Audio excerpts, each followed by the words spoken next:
doesn't have any truth. Halo warga plus 62, gimana nih kabarnya? Semoga sehat selalu dan jangan lupa untuk bahagia. Setelah sekian lama vakum, akhirnya gue bisa buat video lagi. Kali ini gue akan menceritakan tentang film horor yang rilis pada tahun 2016 berjudul Before I Wake. Film ini menceritakan tentang seorang anak adopsi yang mempunyai kemampuan spesial, yaitu dapat mewujudkan mimpinya menjadi kenyataan. Namun bukan hanya mimpi indah yang terwujud, mimpi buruk pun dapat menjadi nyata berkat kemampuannya. Di balik mimpi-mimpi yang terwujud tersebut, ternyata ada sesosok makhluk yang selalu mengawasi dan akan meneror orang-orang terdekat dari bocah tersebut. Lalu bagaimanakah dia menghadapinya dan siapakah sosok tersebut? Jadi tanpa menunggu lama, silakan pasang headsetnya dan inilah alur ceritanya.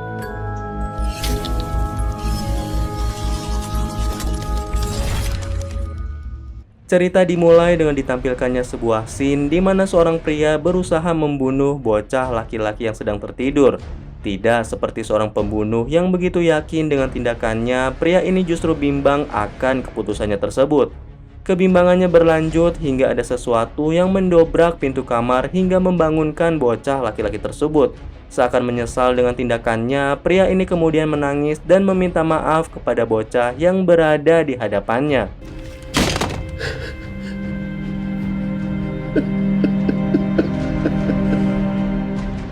Cerita beralih ke adegan selanjutnya, di mana terdapat pasangan suami istri sedang berbicara dengan seorang wanita yang bernama Natalie.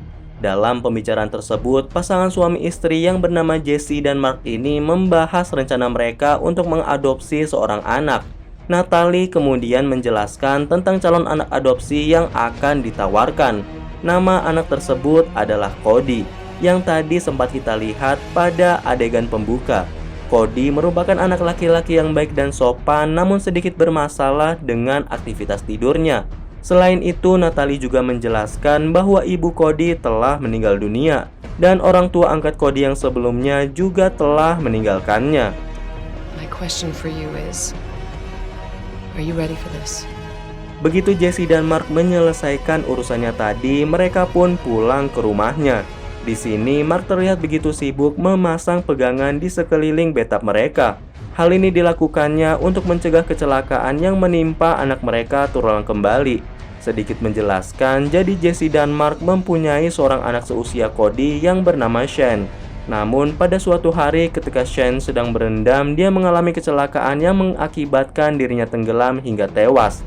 Kejadian itulah yang menyebabkan trauma pada pasangan suami istri ini, terkhusus untuk sang ibu, yaitu Jessie. I just wanted to make sure I could still hear him.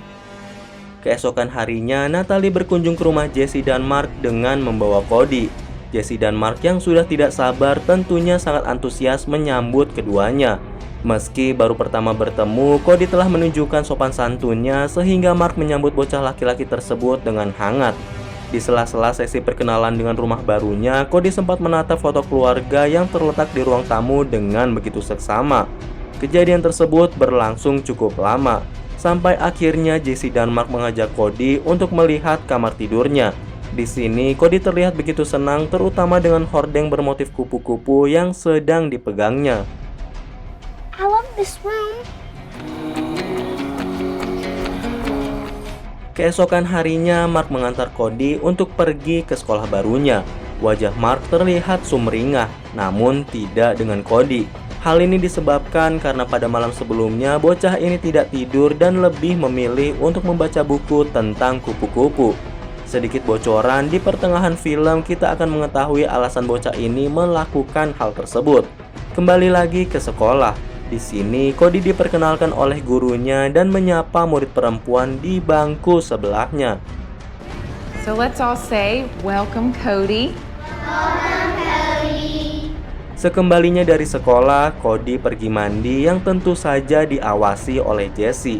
Melihat hal itu, Mark kemudian berkata kepada Jesse bahwa tidak perlu paranoid karena semua akan baik-baik saja. Mendengar ucapan Mark tersebut, Jesse sedikit tenang dan langsung ke kamar Cody untuk membereskan pakaian. Di saat sedang menyusun baju, Jesse tanpa sengaja menendang kotak di bawah kasur Cody. Didorong rasa penasarannya, Jessie kemudian membuka kotak itu dan sangat heran begitu melihat ada kafein di dalamnya. Maka dari itu, pada malam hari ketika Cody akan tidur, Jessie berkata kepada bocah tersebut bahwa tidak ada yang perlu dikhawatirkan. Seakan tidak mau kalah, Cody kemudian menjelaskan bahwa pada malam hari ada sesosok yang dinamakan Cankerman. Makhluk ini kemudian akan datang dan memakan semua orang. Cody juga mengatakan bahwa Cankerman lah yang memakan ibunya hingga meninggal. He's always with me. He says so. Setelah selesai berbicara dengan Cody, Jessie menuju ruang tamu dan menonton televisi bersama dengan suaminya.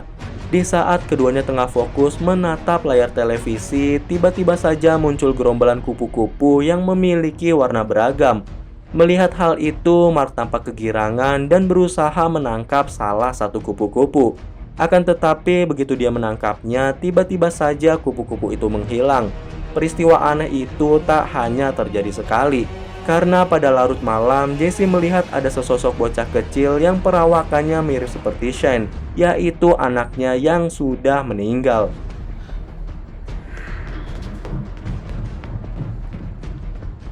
Malam yang penuh keanehan akhirnya berlalu, dan kini Cody sedang asik menggambar kupu-kupu di sekolahnya. Pada adegan ini, kita diajak berkenalan dengan bocah nakal yang baru saja ketahuan membolos dengan bersembunyi di sebuah gudang. Guru-guru di sini sangat kesal dengan bocah itu, berbeda dengan Cody yang sepertinya cukup terintimidasi dengan bocah tersebut. Can I just stay here? Setelah pertemuan dengan bocah nakal di sekolah, kita kembali menuju rumah Jessie dan Mark. Di sini, Cody sedang menatap foto keluarga di ruang tamu dengan lebih seksama. Cody menanyakan di mana anak laki-laki yang ada di foto tersebut. Mark sempat terdiam sesaat, sampai akhirnya Jessie muncul secara tiba-tiba dan mengatakan bahwa anak laki-laki itu sudah ada di surga.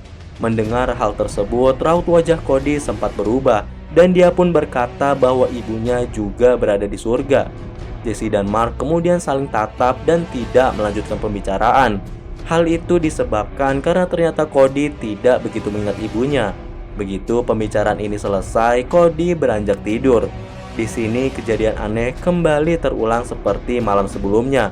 Bahkan bertambah aneh karena secara mendadak Shane muncul di hadapan Jessie dan Mark dengan senyumannya yang sangat lebar.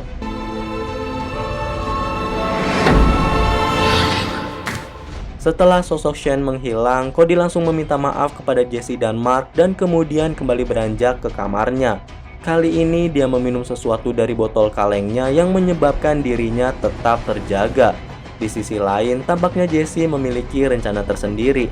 Hal itu dibuktikan karena pada keesokan harinya, wanita ini tiba-tiba saja menyetel video rekaman tentang Shane anaknya yang sudah meninggal. Pada video tersebut ditampilkan Shane yang sangat bahagia karena mendapat hadiah Natal. Jessie melakukan ini untuk membuat memori Shane terekam di dalam pikiran Cody, sehingga bocah ini bisa memimpikan tentang memori tersebut. Jessie beranggapan bahwa Cody dapat mewujudkan mimpinya menjadi nyata. Asumsi Jessie tersebut ternyata terbukti, karena ketika Cody tertidur, Shane kembali muncul di hadapan mereka lengkap dengan perlengkapan Natalnya. Akan tetapi ada satu hal yang tidak diketahui Jessie, yaitu tentang Cankerman yang juga bangkit ketika Cody sedang tertidur.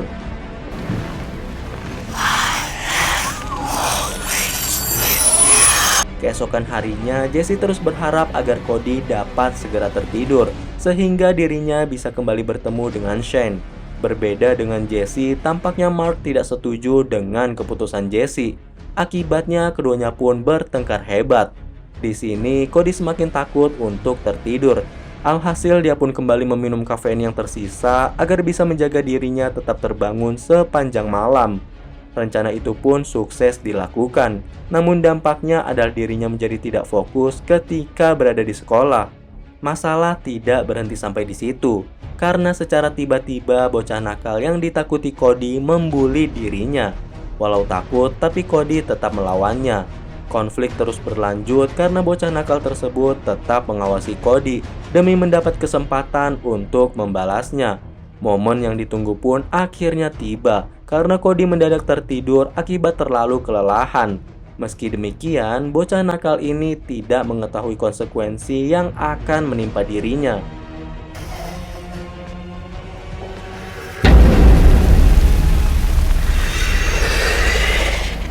Cody yang merasa bersalah kemudian langsung mengajak ayahnya untuk segera pulang. Meski dicecar beberapa pertanyaan oleh ayahnya, Cody tetap diam dan hanya mengatakan bahwa ada seorang anak nakal yang kabur dari sekolah. Hal itu dilakukan Cody karena dirinya menyangkal segala yang terjadi dan juga agar menimbulkan rasa aman pada dirinya. Meskipun begitu, keadaan menjadi semakin buruk karena dirinya kini justru semakin dihantui oleh rasa bersalahnya. Atau lebih tepatnya dihantui oleh bocah nakal yang baru saja dimakan oleh Cankerman.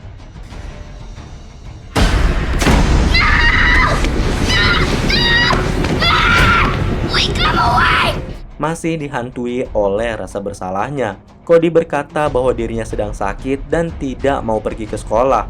Mark yang sudah paham dengan maksud Cody kemudian mengajaknya untuk berbelanja guna membeli beberapa peralatan untuk mendekorasi kamarnya. Mendengar hal itu, Cody mengabaikan rasa lelahnya karena begitu antusias untuk mendekorasi kamarnya. Mereka berdua pun segera beranjak karena ternyata Jesse mempunyai rencana lain, yakni pergi ke dokter untuk diresepkan obat tidur yang akan diberikan untuk Cody. Di hadapan sang dokter, Jesse tentunya menjelaskan keadaan Cody, meskipun tanpa menjabarkan maksud yang sebenarnya.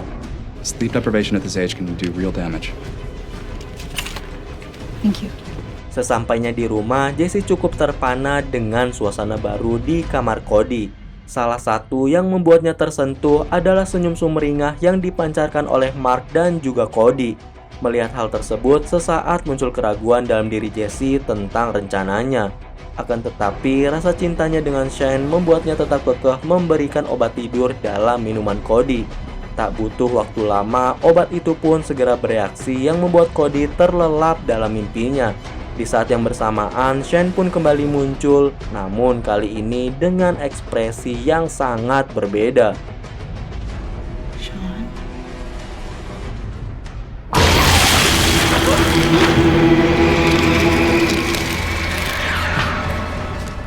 Nah, mungkin segitu dulu untuk part 1 ini. Di video selanjutnya, gue akan melanjutkan cerita tentang Cody, Jesse, dan juga Mark. Di video selanjutnya, gue juga akan menjelaskan mengapa Shane muncul dengan ekspresi yang sangat marah. Selain itu, di akhir video part 2 nanti akan kita ketahui siapa sosok Cankerman yang sebenarnya dan bagaimana cara mengalahkan monster tersebut. Jadi, sambil menunggu video part 2-nya, ada baiknya kalian subscribe channel ini terlebih dahulu dan juga nyalakan lonceng notifikasinya. See you in the next video.